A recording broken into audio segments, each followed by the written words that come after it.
Welcome back to another episode of the Course Grind. I'm Ethan, and I'm here with my co-host, Paul. How are you, Paul? Wonderful. That's splendid to hear, mate. Absolutely. Absolutely. It may So not be before, truthful, but we may as well start this episode out the way we intend to continue. well, no, I think we should be truthful here and admit that, this is actually our second take of this episode because someone forgot to record his mic last week when we did this episode. And, I think you're taking the whole, if you don't have anything nice to say, don't say anything at all, to a whole new level with that one, bro. Well, yeah, I believe so. And I think it really was in a effort to try and get our ratings up. We just left me on mute for the entire thing to enhance the listener experience. To be quite honest, I think it's a fantastic marketing plan, and I think we should probably continue on with it. I reckon we should upload both and see which one actually goes better. Do the first one probably, because that's one people will switch into and then switch off afterwards. Well, that's true.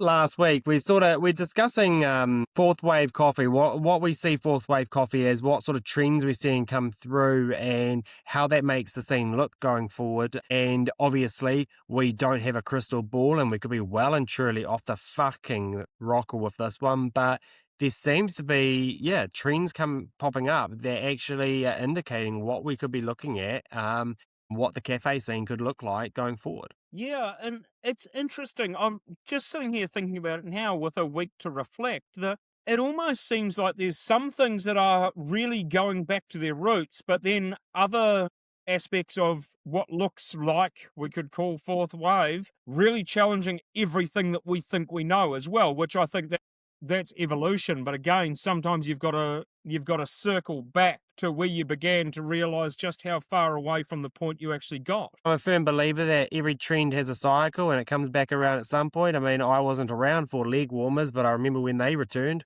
They didn't return for long, but I remember them returning. And I remember you embracing it too. Absolutely, mate.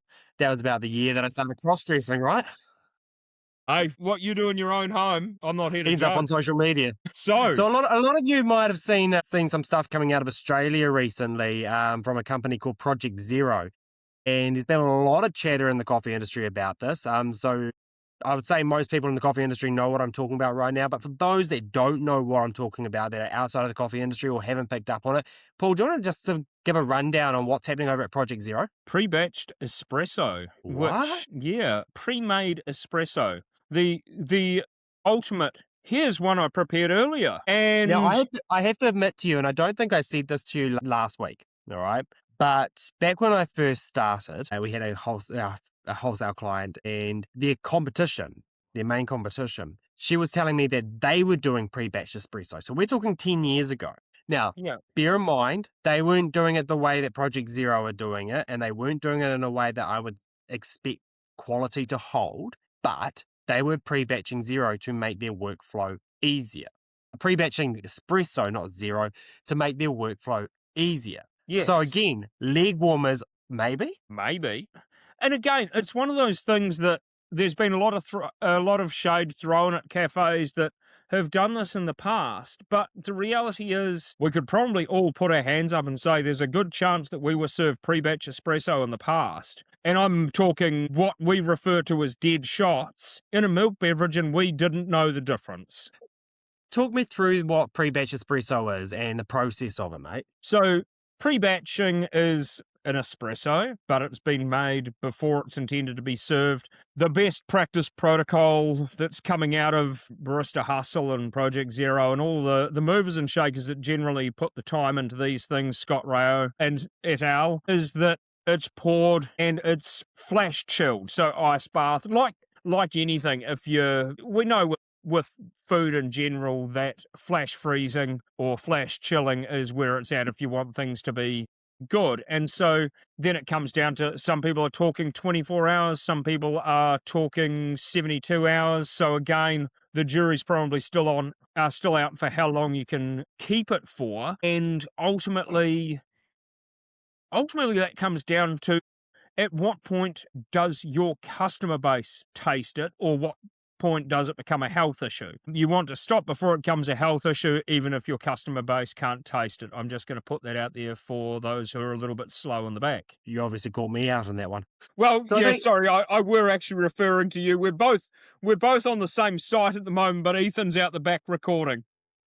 exactly. So I think the key thing, like the key thing here, is the question why, right? Because it seems really counterintuitive to a cafe environment, and I think you've got to look at it like a bar.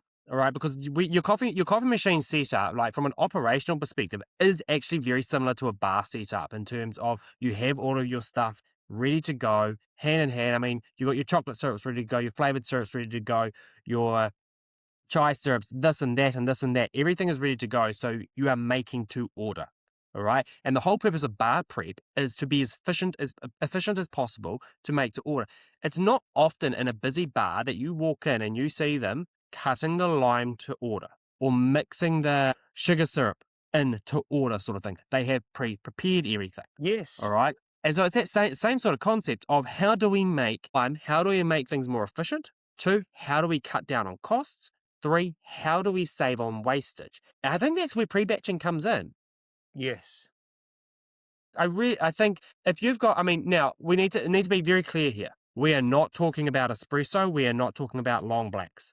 Black coffee needs to be made fresh. You Yes. cannot pre-batch black coffee. It doesn't work. Major reason why there is milk hides the defects. So milk hides the impurities in your coffee. Not entirely, but it helps to hide those impurities.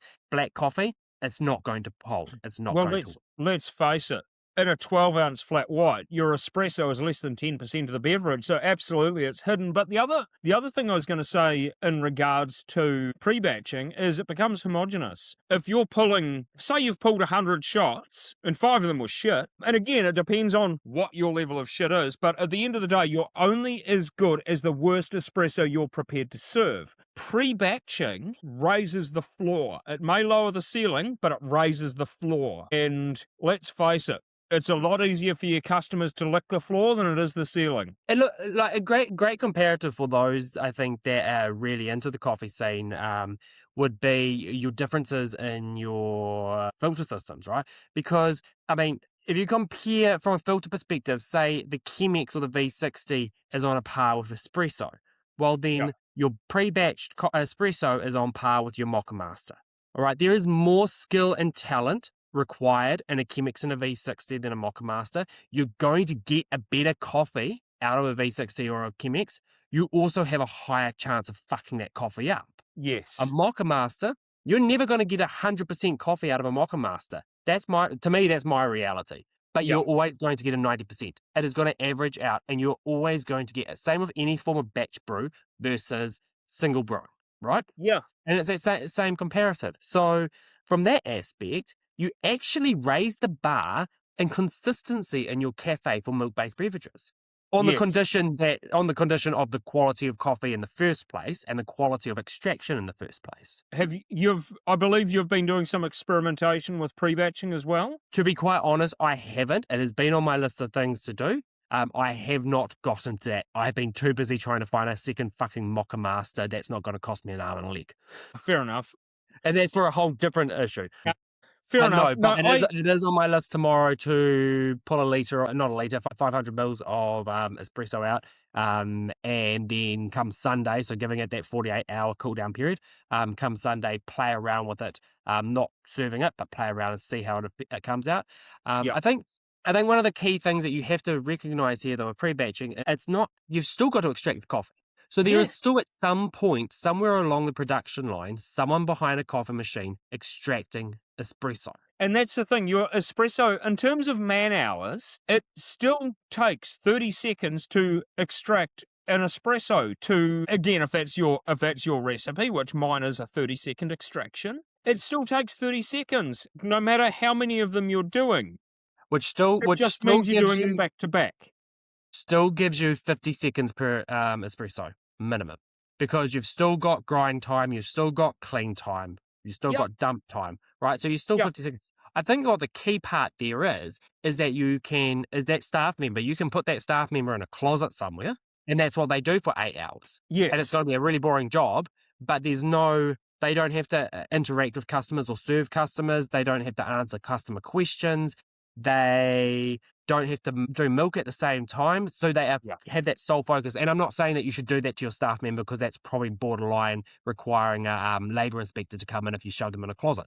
But you have that ability to create that efficiency in the extraction because they're not focused on other aspects of the cafe business. Again, you probably won't retain that staff member either, I need to be honest, because they're not in the business to sit in the background just extracting espresso. They are here for the business and for the ambience of cafe life. But I do think there's a huge option here for a lot of places. I don't think it will be massive. I think we'll see it in high density metro areas start to pick up, but I don't think we'll see it so much in the regions. Or if we do see it in the regions, we might see it more with the ability to have an add-on. So you have your main house blend, and then you pre-batch a single origin, or you pre-batch a secondary blend, but your main house blend is still made to order. Sorry, what are you saying? Not everybody else has like 12 different options on espresso all the time? No, dude, you're just a bit weird.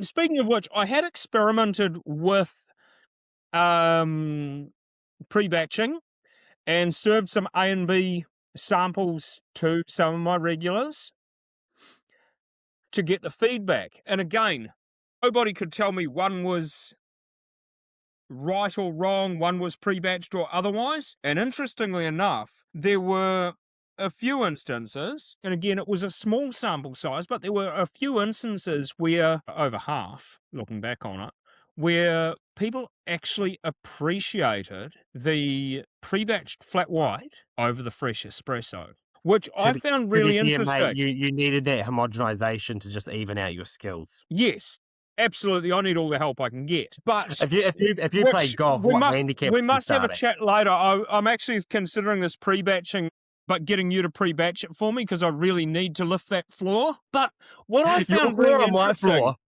Hey? Your floor or my floor? Both floors. But what I found really interesting, and this was my observation, and skip this section if you want to do some experimentation yourself and not have me ruin it for you. But what I found with the pre-batched is it was like the coffee flavour had a time delay. You would take a sip, and instead of having, again, that fresh crema that you lose with a old shot, so a dead shot as you would call it, or pre-batched, you'd take that sip, and then the coffee flavour came through after that, but the finish was a lot longer, a lot more of a lingering finish. And so in terms of being memorable, there's actually a good chance that your pre-batching might leave you with a more memorable coffee with a longer finish. I think also, like a lot of reports back that I've read and heard, is that actually they found that the pre-batch espresso was also just that slightly more sweeter, an extracted espresso. Now that could be, when they say sweeter, that could be just a case that they don't have the same level of bitters at the end of it, or the same depth. But it's interesting that just even a minor thing, because I mean, when you're making coffee, you want to find some natural sweetness when you're brewing that coffee to help balance it out. And that's like anyone who's in the specialty game that trains for milk steaming by hand temperature. One of the things that you learn along the line, whether you put it in practice or not, is that dropping the temperature of your milk from 65 to 62 degrees, or even 63 degrees, just even working off that 2-degree difference changes the sweetness level in the milk. And so, as I say, the same sort of thing is people actually appreciate just that little bit of natural sweetness in their coffee. And yeah, from what I have seen, from what I've read, the pre-batch actually provides that. Yeah. I don't know whether you found that in your trial or not. I must admit, with mine, with the taste testing I did personally, I had almond, but I was using the least sweet of my blends. Oh. And so I did, as I say, I found it really interesting. And it's something that I've definitely considered doing for those rush periods. Well, not sorry for the rush periods, but we have one day a week on a Saturday where we are slammed. And so the idea of pre-batching, where we can bring that 20-minute wait down to 12 to 15, that'd be wonderful, because we haven't got the capacity to do it any other way. On a side note here, and I didn't actually think about this last week when we did it, but this could actually be a solution to businesses when it comes to decaf. So now, this is completely off the bat here, and Interesting. I have not had any thought process in this whatsoever. But one of the big issues that we both see is that people don't have decaf grinders. And let's be honest, it's another piece of equipment that costs money with next to no return because decaf is not a huge seller and it doesn't make you any more money than your blend, right? But if you stop and think for a second, okay, if this coffee's got a 3-day shelf life batch made, right? Then you take a half an hour after service is closed, rip apart your main grinder, give it a wipe out, cut your decaf through, pre-batch 3 days with a decaf, it could work. Yeah, Someone absolutely. out there who's not me and not this inconsistent bastard, try it for me. Let me know. I think the big thing here, right, is that it's not looking for shortcuts for shortcuts' sake. I think as we move into this new generation of coffee, we have to look at ways to cut costs. We have to, while keeping up quality and standard, while still being able to meet demand and expectations. And I think this is actually, especially for metro places or places that do have massive busy spells, I think this is a great opportunity, at least to experiment with and see how it goes. 90% of people aren't going to be any the wiser. Yeah. Like, that's the big reality, unless for a very long period of time they can't hear a grinder going in the cafe, but they see a lot of coffee coming out, then they're going to start questioning. But I do think that it's an opportunity for a lot of places. I do also think that there's a shift in the coffee industry as a whole, as a new wave of a new generation is coming through of consumers. And what we're seeing is far less hot beverages being sold and an Yes. increase in iced beverages when it comes to coffee. And this, to be quite fair, I've done pre-batching for years, but for iced coffee. Not in my own cafe, but when I've worked formerly for other places, I've done pre-batching for iced coffee. And a lot of it was literally, you want a single shot coffee? That's a single shot for you and a single shot to go in the bottle for iced coffee, right? Yeah. Now, with a change in generation and more ice drinks being drunk, less, I think it's not even just more drinks being drunk, it's a less focus on hot coffees as we know it. This gives that option. I also think it's a fantastic way if you're going to start moving into, dare I say it, specialized drinks that you can have pre-batch coffee. Yeah. I think it could be summed up with 4 words. What the Work fuck are we doing? smarter, not harder. And that's what it comes down to. What If the you're fuck getting are the we doing? No, I was 6 words. What's that? I was 6 words. You managed to count all those on one hand too, I noticed. No, I got a second hand in there. Yeah, and I think But it is a case of, like, it's not a new thing that businesses are looking to be more efficient. Labor costs, etc. Call it what you will, people will lose their mind about it, but it's a reality of life and it always has been. So, But all right. So, Paul, I think what we need to do here, because we've touched base on it a few times in this conversation, talked about fourth wave coffee. Can you just give like a quick layman's terms of what we're discussing in regards to wave of coffee for those that it's don't are basically tea drinkers? basically a generation of coffee consumers, a wave of cafe culture, in terms of, I guess you could define first wave as the old coffee lounge of the 1980s that generally gave people of my era a bit of trauma. And so like the cabinet food where you open up the cabinet, you slide your tray along and grab things out, sort of one step up from prison service. I was going to say, so you mean a bakery? Basically, what looks like a bakery now was kind of the coffee lounge of the 1980s, and I think some of those places might actually still be in that same time loop. And I'm To be going to quite leave it at honest, and that.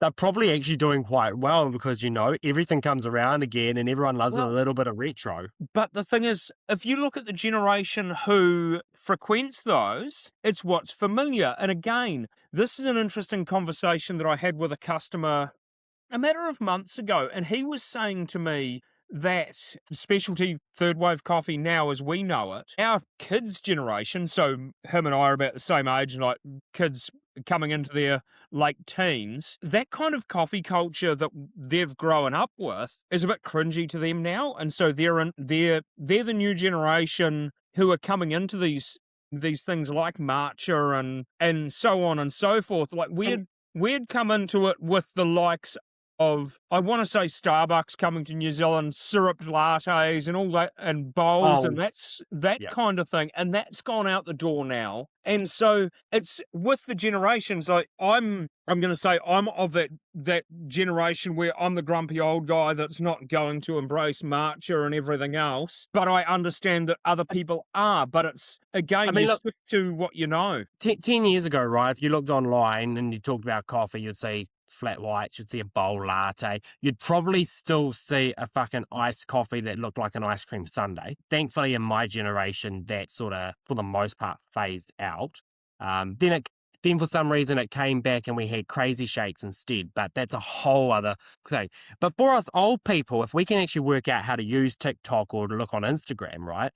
Every person that's got a coffee in their hand on there or a drink in their hand, it's an iced coffee or it's an iced Yeah, matcha or it's a bubble tea or it's something in a clear plastic container. So it's not hot. yeah. And that's what they are drinking. And that's what has influenced the generation coming through. Right. But And it's interesting, right? Because things do influence. Like, for those that are saying, oh, that's just rubbish, it's just they're young, so this is what they think coffee is. You can influence markets.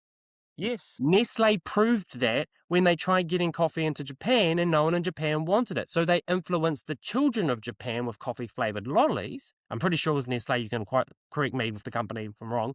With coffee flavored lollies, so that the next generation that came through and became adults liked the taste of coffee. And it's the same thing, we can influence visually as well. So we've seen a massive uptake in matcha. It's the second highest sold beverage in the world.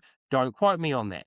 All right. We've seen an uptake in iced coffees, iced caramel lattes, iced whatever over your hot beverages. And it's not just in summer. I'm having mornings at 7 o'clock in the morning when I open up the door and it's last year 0 degrees or 2 degrees or 4 degrees in the freaking morning. I've got the heater going and I'm wrapped up here in fucking whatever. And somebody walks in and wants a fucking iced coffee at 7:01 in the morning. That generation, that to them is what coffee is. And and this is I'm all part of fourth wave. Are you wrapped up in whatever because you sleep in the doorway of your own shop because there's no money in coffee anymore? But no, No, what dude, I I, was I can't afford any new clothes. So, old coffee sacks start looking pretty good after a while. um what I was going to I'm trying to think what the hell I was going to address there. Oh, the ice beverages and that sort of thing. Everybody losing their mind about a $10 flat white, which we'll get to soon. I find it interesting that no one has an issue with the price of the ice beverages when, let's face it, it's frozen water, most of it. It's iced. It's quite amazing. And Like how little secret here, most of the time the volume of the drink itself is no different than a large coffee. no, but the thing is there'll be less milk in it because it's ice. And again,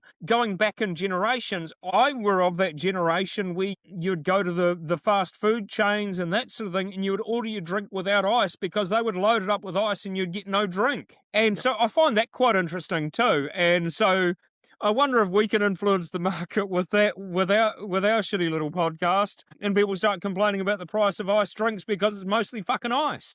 We might need to get ourselves some sponsors. Nestle's already done the job. I don't think we can get any coffee sponsors on board, but maybe an ice company. Well, it could be sponsored by the polar bears. There you go.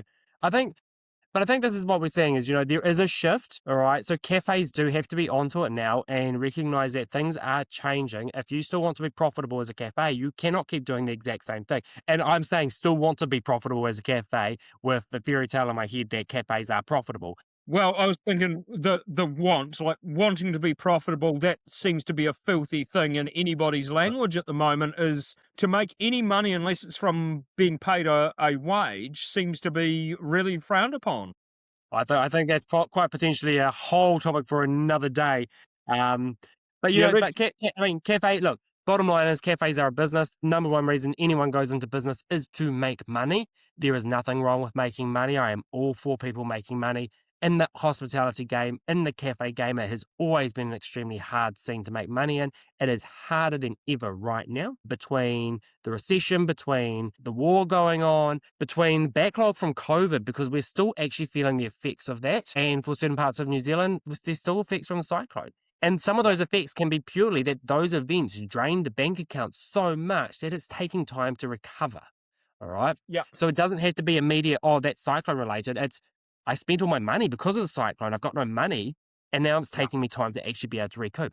We are seeing a change in how people are drinking coffee, and we have to be onto it. And I think that in itself has actually shaped these specialized drinks coming through. Now, I mentioned it Yes. briefly with pre-batched, but you've got to obviously, you want cafes need to be front and center, get people's attention, to get people through the door. The younger generation is the one coming through and buying all these specialized drinks, which means if Yeah. you want them still drinking a hot coffee, people are starting to look at specialized beverages.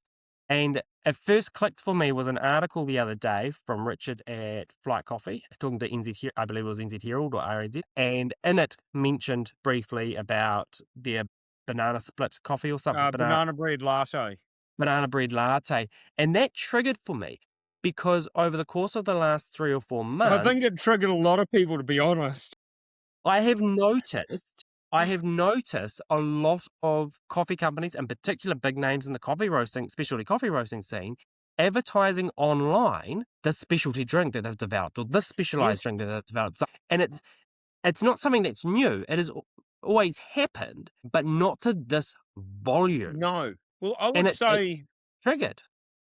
about 6 months ago, Meebs or M Coffee, as they've recently rebranded as well. They had put out, it must have been just before Christmas, perhaps, 3 different signature drinks. I thought, and again, they are a roaster who I've always admired Mike in the way that he is ahead of the game with some of that stuff. And same with Zooey and Brooke at Pour and Twist in Wellington. Well, they're manual brew only. Again, Brooke does some amazing stuff with non-espresso based, like signature drinks with like cold foaming and things like that. Long before anyone else was talking about it, they were ahead of the curve. Like these things are happening around the place. Like espresso tonic was, heck, when was that? 2017. And These things will be around. They're not necessarily widely adopted, and then somebody who's brought a lot of followers on Instagram will have one in their hand, and suddenly it's the next big thing.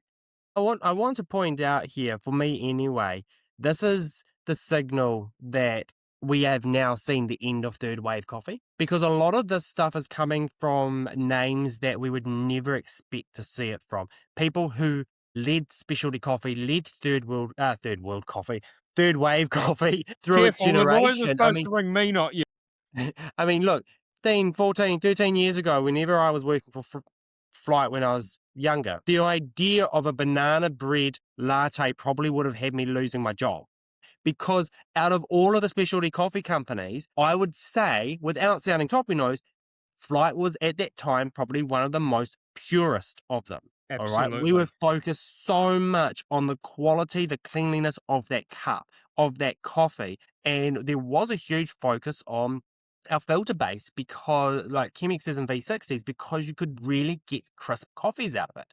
Well, these are So guys you'd that scale that now, you take that now, that 12 years ago, now today, and we're getting a banana bread latte. What it shows you isn't necessarily that they've done a 360 and are not who they are anymore. It's they have addressed the market. They have said, and okay, it's not necessarily at our heart and soul, but we are also a business. This is what the market is wanting.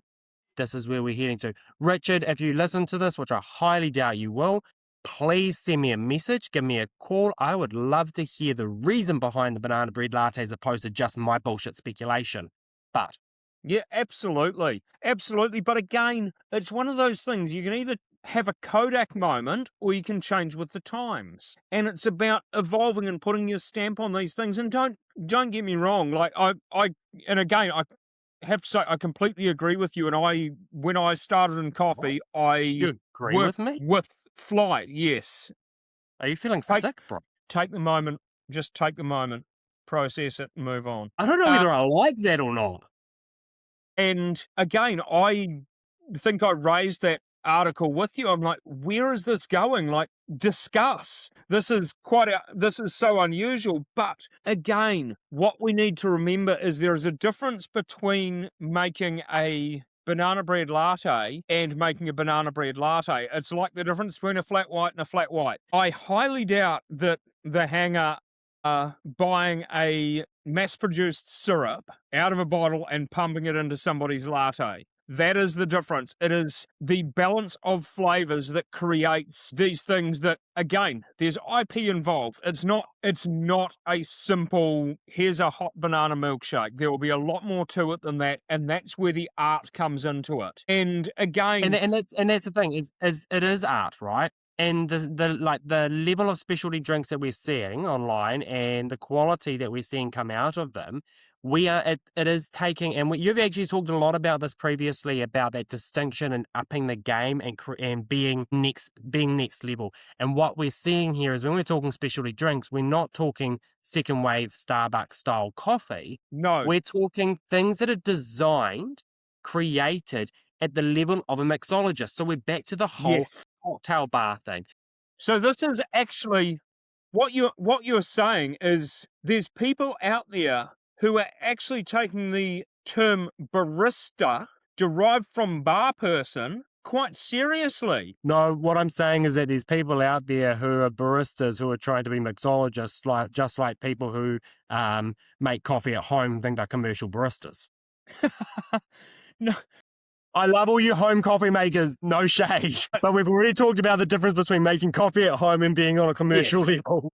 but again, it's to be a good barista, you have to understand flavor balance. I think the interesting thing here as well, and as it plays even more further back, like semi-side quest on this, plays further back into previous conversations we've had here, right? Where we've talked about, knowing your quantities, your scales. This is not just a free-flowing coffee. It is a recipe, right? Mixologists work off a recipe. Yes. Their cocktails are designed around a recipe. Espresso is the same thing, and so is these specialty drinks. It is all recipe based, right? So Yes. they're not just throwing shit into a cup and seeing what people like. They are taking the time to develop this, all right? Because they have to be able to stand by. This was actually really unique here in regard for specialty coffee places such as Flight, is they still, whatever they put out, they still have a standard. They still have to meet a certain standard because that's the standard, that's the bar that their business has set over the years. So specialty coffee bar is set higher than a standard coffee, which means that yes, this is different to what we expect out of them, but the bar is higher as well. This Yes. beverage is not what you're going to go get at a mum and dad shop down the road on the corner that's been open since the 60s. It's not what you're going to get in a... Yeah. Can when you go edit these things, can you just blurp out words and stuff? Go and wash your mouth out with a coffee from like that. Oh, actually, I want to do another side quest because you mentioned coffee from... I'm sorry, I need to do another side quest. Anybody who has been following a guy named Frank, whose real name isn't Frank, but he's called Flat White Frank, will know he spent the last 7 to 8 weeks in New Zealand trying to find the best coffee in New Zealand. Now, his goal is to find the best flat white in the world. He lives in the UK. He's spent his time in the UK. Now he's spent 2 months in New Zealand. I don't think he came into the regions. And that's one thing that bugs me a little bit, because none of the videos I saw looked like he came out into the regions. No. And part of me is there's a mixed bag of feelings here, because part of me is like really glad he didn't come out into the regions. The other part of me is like, fuck, I wish he came and saw me.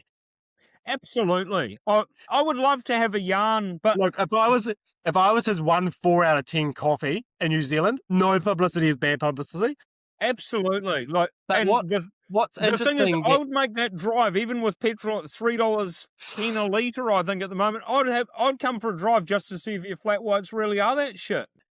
But here's the thing, is he said, he compared New Zealand coffee to UK coffee. And he said that, first and foremost, you order a flat white in New Zealand, you get often a medium or a large. He said, Yes. in the UK, flat white is only 6 ounces. That's all you get. Now, I want to say, and you can put me on the record here, the UK are doing something coffee-related better than New Zealand. 100%. Well, it's interesting. Because if I can only get a 6 ounce flat white in the UK, then the UK knows what flat whites are. But we obviously fucking don't, because we want more milk in a cup. And this is something that I've been talking a little bit lately, and this is something I alluded to earlier as well, that I feel like we're going back to the roots of coffee a little bit. as we enter fourth wave that, no, that's not how a coffee is made.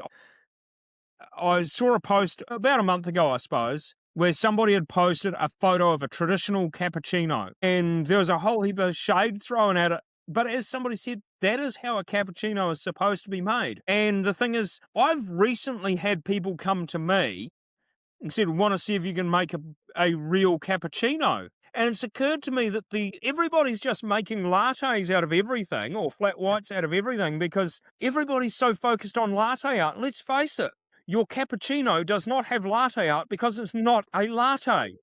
Oh, I disagree with you. A cappuccino can have latte art. Nope. Looks like an apple or a butt.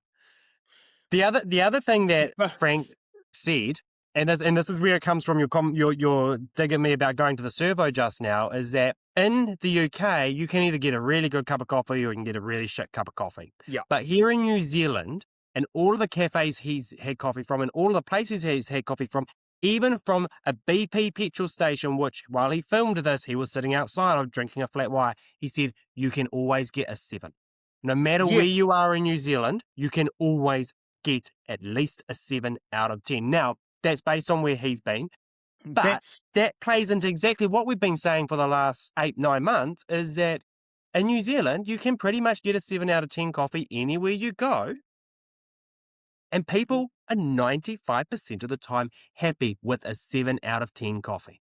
Now, you will back me in saying that a few years ago, Do I need my made lawyers the on? comment that, so Wellington, in fact New Zealand in general, missed out on being on the global coffee destinations, and everyone was butthurt about it, and I made the comment that upset a few people and certainly ruffled a few feathers, that It made that's me laugh. because they didn't deserve to be there. They've done nothing interesting in the last 15 years, and the regions have caught up. Those who made it great are resting on the laurels. Those who made it great have built their cafes, built their roasteries, hung their hats, taken a bow and checked out, and those that remain are resting on the laurels of those who have gone before them. And again, for him to come through and say, everywhere you go, and everybody's saying the same thing, the regions have caught up. Yes. And now we are seeing that change where I feel, and again, there's been a few new places come through in Wellington in the last, probably since I said that, like New Chapter, obviously Pour and Twist, you've got Sketchbook now. These places are pushing the boundaries again. There's this new wave coming through. And so that sort of thing is important. But you're right, you can get a 7 out of 10 everywhere. But I just want to come back to the coffee sizing thing. I absolutely just agree. before you do that, I do want to point out, I'm all for a 7 out of 10. A 7 out of 10 is good. Yes. But for anyone out 50% there, parts. what has been my saying for a long time is good is the death of great. Yes. So it's a C+. You've got a C+, but where's my A's? And that's the thing. You want... the key is something that wows people. And again, it's not just what's in the cup. It's not just what's in the cup. So cup sizing, yep. Before we move on to the $10 cup. I'm a real big... I'm going to say, when I moved into the coffee bar back in October, I made the stipulation that when it comes to cafe service, you're getting the coffee the way it was intended to be, like Frank's talking about, that a flat white is that 6-ounce cup. A long black is a long black. A cappuccino is a cappuccino. There are no sizes. Hang on a second. So I want to confirm with you here. Does that mean that your cappuccino comes in only an 8 to 10 ounce cup and your latte comes in only a 12-ounce cup? My latte only comes in a glass. But what about takeaway? That is the key. This is because I like to pay my bills. It's quite the novelty, but I do like to pay them. I've made the stipulation that if you want the cafe experience, you can have it the way it was intended to be. Or you can have the big corporate, I'm not going to name, experience, and you can fuck off with your paper cup. As I said to somebody yesterday, on Monday, I had a customer who wanted a large cappuccino. And I said to him, I'm sorry, I can give you something like that to go, but I cannot do it in cafe wear because it's not a thing. And I said, for me to actually make you a cappuccino in that 12-ounce cup, I would need to put 11 double espresso shots in it to get the equal 1/3 espresso, 1/3 milk, 1/3 milk foam. Otherwise, it's not a cappuccino. It's a large white coffee. I wonder if he walked out of there thinking, fuck, that guy sounds like he just came out of a fucking 2-hour barista course at some polytech and started working behind a coffee machine. Hey, $7.50, $7.50. I don't care what he thought, to be honest. Hey, if he's still bought, right? No, but we had a really interesting conversation about that. Again, I've had a lot of these conversations recently, and a lot of customers have said that, again, they didn't understand what the difference of these things was, what they were ordering, what they were getting, and why a flat white and a latte never seemed to be any different. But because they're not. And that, to be fair, that's one of the things that's always like bugged me in my head was, people complaining, I ordered a large flat white, but they don't know how to make large flat whites. It's not flat, it's latte foam. It's like, well, it's a latte. Yeah. It doesn't really matter. It's a large cup of lots of milk. It's a fucking latte. Well, and that's the thing. You're getting a small amount of milk foam across a large amount of milk. Say you're getting 5% foam on a latte. Sorry, 5% foam on a Right. on a flat white. 150 ml of milk, or 150 ml beverage, might be 100 ml of milk. You're getting 5%, 10%. It's not a huge amount, but when you take that 150 ml beverage and you make it 400 ml, which is the brim capacity of a 12-ounce cup, you've extrapolated out not just the milk, but the milk foam. And suddenly, the milk foam on that flat white appears like a cappuccino because you've still got the same surface area. It's just this thick now. Maybe not quite that thick. If it is, you've fucked it up and scooped some off the top and throw it away. But you know what I mean. So this is why definitions matter. then the question is, would you pay $10.50 for that large flat white? Not if it's a 6 out of 10. Oh, come on. Well, to For be a 4 honest, out of 10 experience, you would. To be honest, I don't drink a lot of white coffee. I would say I don't at all. I don't drink a lot. However, I must admit, because I created the car crash in a cup the other day, which is a bit of a side quest here. But it's that white coffee that you don't want to enjoy, but you just can't stop drinking it, and that's my new signature drink. Okay, so But guilty confession here, all right? do you want me to edit this guilty confession out? No, you know what? I can own it. But my wife, she drinks long black. She also drinks a large latte with a flavoured shot in it. Her preferred is hazelnut, but it depends on what I've got out of the fridge. And most of the time at that hour of the morning, I want vanilla out of the fridge. You know what? Actually don't. I'll have a sip of her coffee every time I make it because I actually quite like the flavour of a vanilla latte. No, I would not sit down and drink the whole fucking thing. No. My body wouldn't handle that. But I actually quite like just the flavour of a vanilla latte. It's not how I drink my beverage, but that was my go-to before I started in coffee. And I'm the same. Like I will make every now and again I'll make an almond flat white because I don't do dairy. And it's the worst of the alternative milks, but yes. And so I'll have my almond flat white and I'll have the first sip and I'm like, oh, that is so good.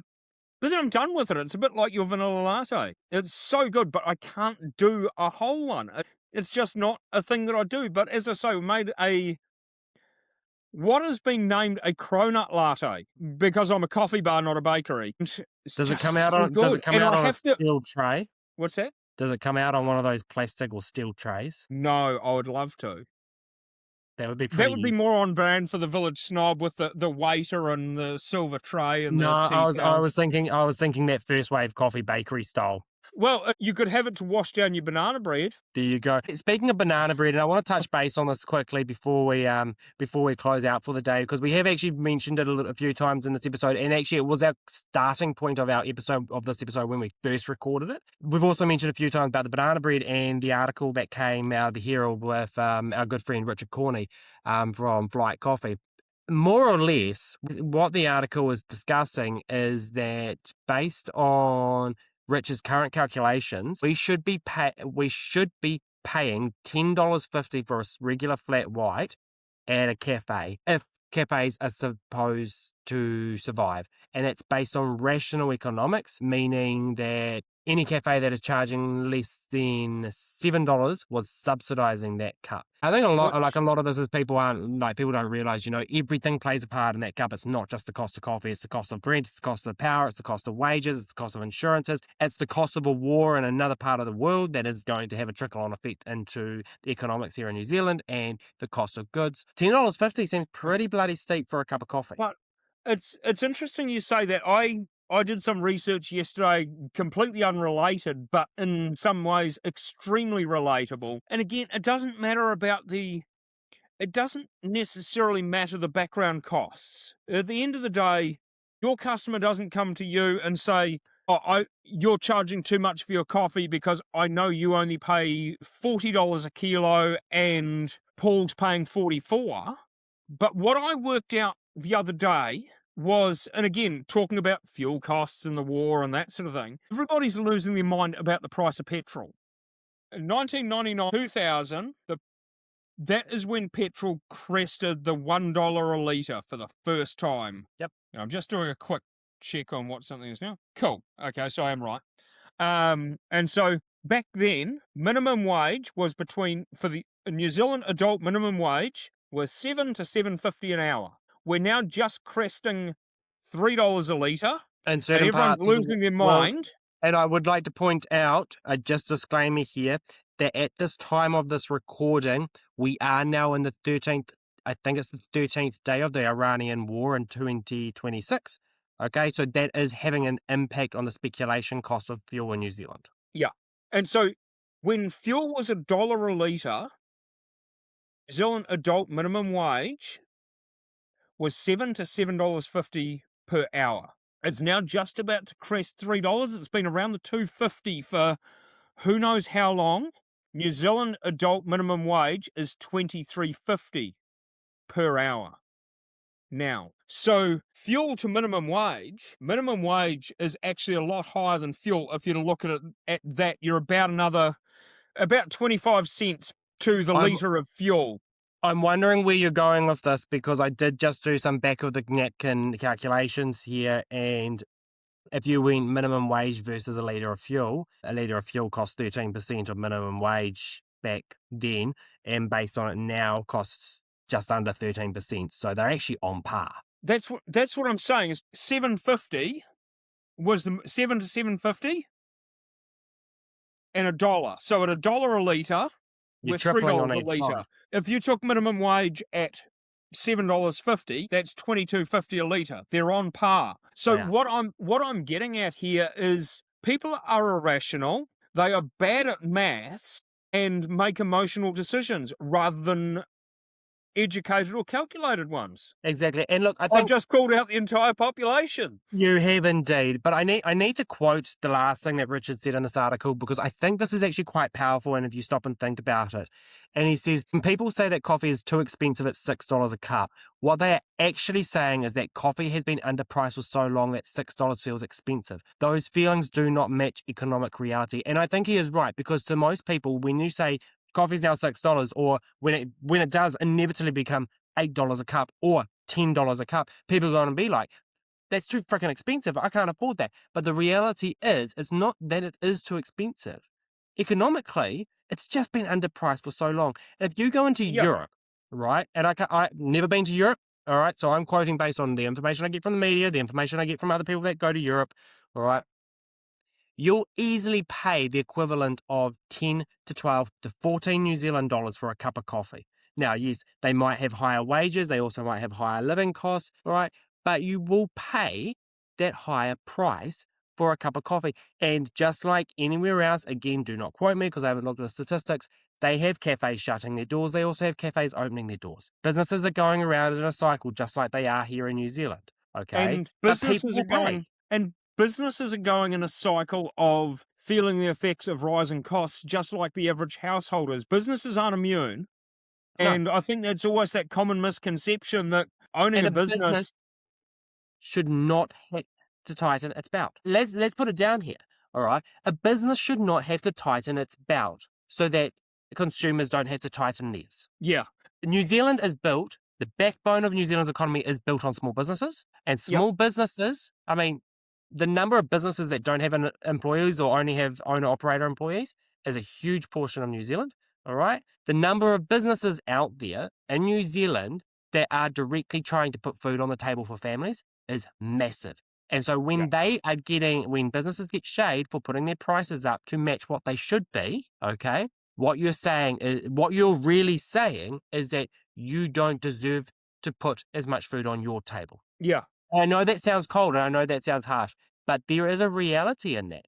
Is that when you say, I'm not paying, you put your price up by 50 cents, I'm not buying coffee from you anymore because it's too expensive. What you're saying is that actually the business should have to tighten its belt so you don't have to. Just because you don't see the value doesn't diminish the worth. Absolutely not.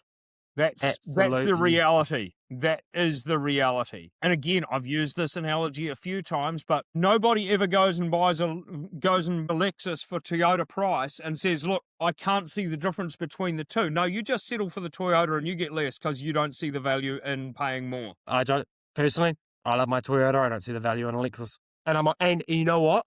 I'm okay with that. And that's fine. That's fine.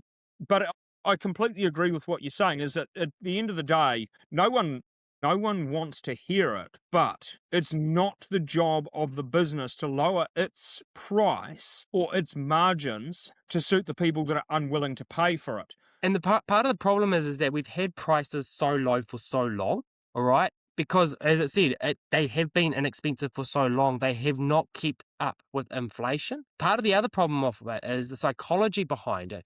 Because when you go into a retail store, you buy something for whatever price tag it is, right? And you're like, Yep. sweet, cool, because I don't have that at home. When you walk into a cafe, there is this sort of mindset, somewhere subconscious that, oh, cool, I've got a coffee, oh, cool, I've got my slice or I've got my pie. I could have made something at home, but here I am in the cafe. So because I could have made something at home, but chose not to, it shouldn't cost that much more. It shouldn't be an expensive thing. All right. That mindset, I think, subconsciously sits with a lot of us. And even I catch myself out at times if I walk into somewhere, I'll be like, shit, really? You want to charge me $9 for a muffin? Yeah. Well, But interestingly, what I'm forgetting, right, and what most people are forgetting is that $6 cup of coffee has cost of goods to pay for, has rent to pay for, has cleaning to pay for, power to pay for, wages to pay for, Holiday Act to pay for, ACC to pay for, KiwiSaver to pay for, maybe pay some money to the owner. if you were to buy a bottle of Steinlager Ugh, at the off license beside the Sky Tower and one in the bar at the top of the Sky Tower, why are they different prices? because They're somebody the had to same fucking thing from the somebody had same to fucking place. carve that Steinlager from the bottom of the tower to the top of the tower. But you get the point. Exactly. It's what are you offering what are you offering that adds value to your product? If you can't offer something that adds value to your product to be above the cheapest around, where you're competing solely on price. No, I don't necessarily agree purely. Like I agree to an extent there that you do need to have value. But as a consumer, you also need to respect the aspect that Oh, absolutely. you aren't like, yes, you are there to buy a coffee. Yes, you are there to buy food.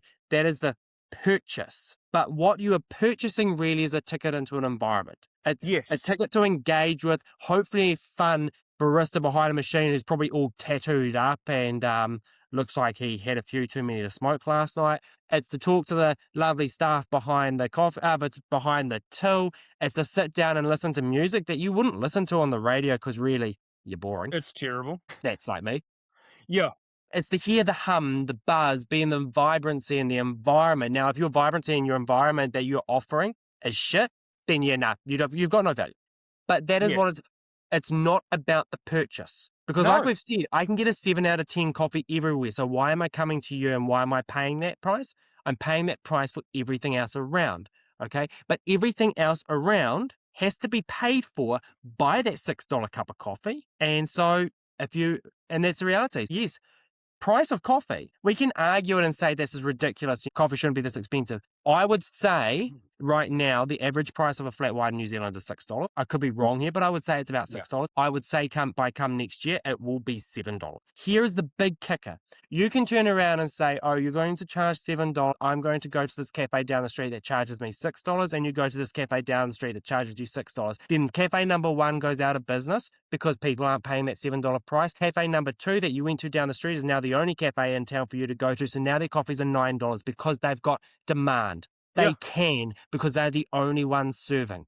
This is the reality, right? If you become the only place serving, you can price however you want to price, and people will pay it if they want that experience. Yeah, absolutely. So support And your local. When they have to put prices up, support them, because otherwise they'll be out of business and you'll be paying that same price or higher for someone you weren't supporting in the first place. Or you won't have the cafe space and you'll just solely be buying coffee at the servo. Or you'll get businesses that all they're offering is pre-batched coffee because it seems cheaper, and instead of having the cafe experience, they'll just pass it out a hole in the wall. It'll be almost like a Japanese vending machine coffee. Blank street. They are basically that. Like, you don't interact with anybody. The coffee just gets passed out to you, but they're basically in a small windowless building making coffee, like your child hostage that you were talking about before that's just making pre-batched espresso. Basically the same thing, but it's...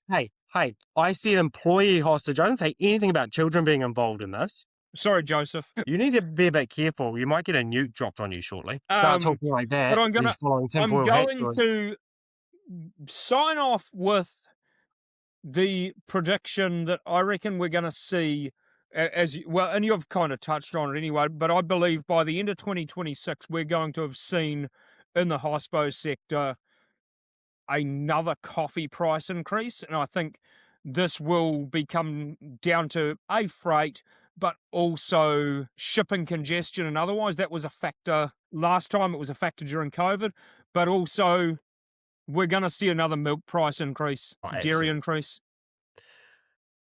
I'm going to predict that by the end of Wednesday next week, you're going to find me rocking in a corner in the cafe somewhere because you've just told me that this fucking didn't record properly either.